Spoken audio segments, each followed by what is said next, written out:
Olá, sejam muito bem-vindos. Hoje nosso mergulho vai ser profundo em uma das técnicas mais, eu diria, revolucionárias do treinamento e da reabilitação, a restrição de fluxo sanguíneo, ou, como a gente vai chamar bastante aqui, a RFS. Vamos entender juntos por que essa abordagem está mudando completamente as regras do jogo. Bom, vamos começar com a pergunta que todo mundo faz, aquela que parece até contraintuitiva. Como é que a gente consegue ter ganhos de força, de hipertrofia, sabe, resultados de treino pesado, mas usando cargas que são, na verdade, bem leves? Parece um paradoxo, né? Mas a ciência por trás disso é, olha, fascinante. Para a gente entender como essa mágica acontece, a gente precisa olhar bem de perto o mecanismo. Então vamos lá, vamos desvendar a ciência que faz a restrição de fluxo sanguíneo ser tão eficaz. Então, afinal, o que é a RFS? Basicamente é uma técnica que usa manguitos, parecidos com aqueles de medir pressão, sabe? Para aplicar uma restrição controlada do fluxo de sangue. E aqui está o ponto-chave que é fundamental entender. Não é um bloqueio total, não é um torniquete. A gente está falando de uma oclusão parcial e muito inteligente do retorno venoso. Agora, olha que interessante essa cascata de eventos. Primeiro, o manguito dificulta a volta do sangue venoso, o que faz com que o sangue se acumule ali no músculo. Isso cria um estresse metabólico gigante, um ambiente com pouquíssimo oxigênio. E o que o corpo pensa? Ele é meio que enganado. Ele sente todo esse estresse e acha que o esforço é altíssimo. Então ele recruta as fibras do tipo 2, que são as nossas fibras mais fortes, com maior potencial para crescer. E pronto, é esse o gatilho que dispara todo o processo de hipertrofia. Tudo isso, lembrando, com cargas bem baixinhas.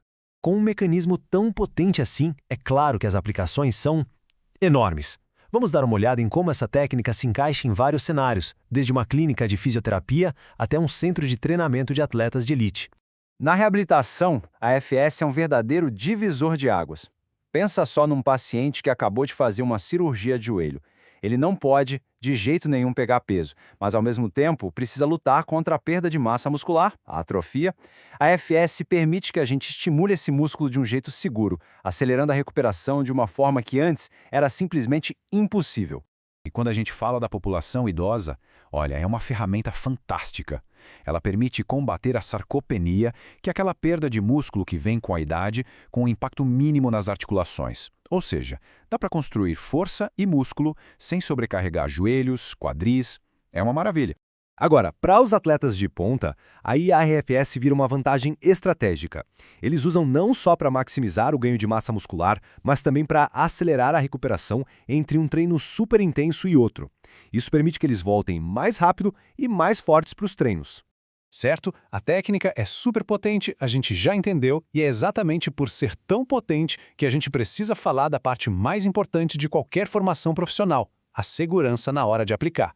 Então a pergunta tem que ser direta. Quais são os riscos envolvidos? E, mais importante ainda, quem são as pessoas que não devem de forma alguma usar a RFS?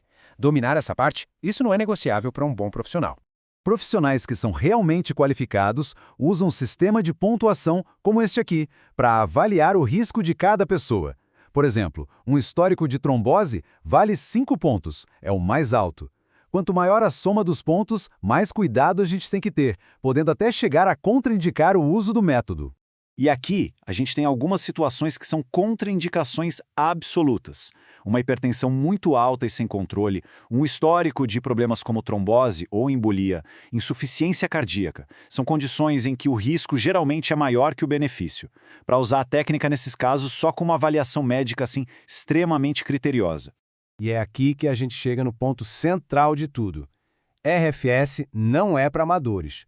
É uma ferramenta profissional, poderosa, que exige uma avaliação detalhada, uma anamnese completa feita por alguém que realmente estudou e se capacitou para isso. A regra número 1 é segurança, sempre. Muito bem, já entendemos a ciência, já entendemos a segurança, então vamos para o campo de batalha para aplicação prática. Como é que se executa uma sessão de RFS do jeito certo, de forma segura e eficaz? Olha só esse guia rápido. A carga, como a gente falou, é baixa, entre 20% e 40% da carga máxima. A pressão do manguito, essa é individualizada. Ela é um percentual da pressão que seria necessária para ocluir totalmente o fluxo naquele membro.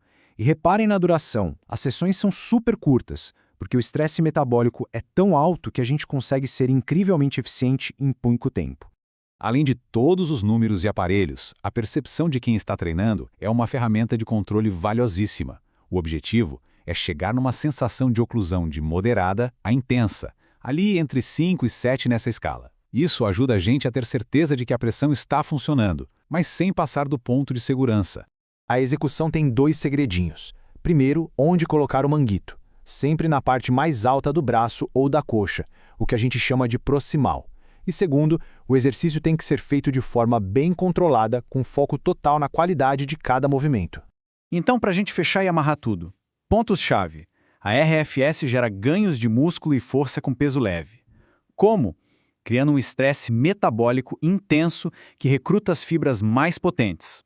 A aplicação dela é vasta, da reabilitação ao esporte de elite. E, o ponto mais importante de todos, a segurança é a prioridade máxima e exige uma avaliação e aplicação por um profissional qualificado. E tudo isso nos leva a uma reflexão final, né? Se a gente considerar a eficácia, a segurança quando bem aplicada e essa gama enorme de aplicações, será que a restrição de fluxo sanguíneo é uma das chaves para o futuro do treinamento e da reabilitação? Bom, a ciência hoje sugere que a gente ainda está só começando a descobrir todo o potencial dela.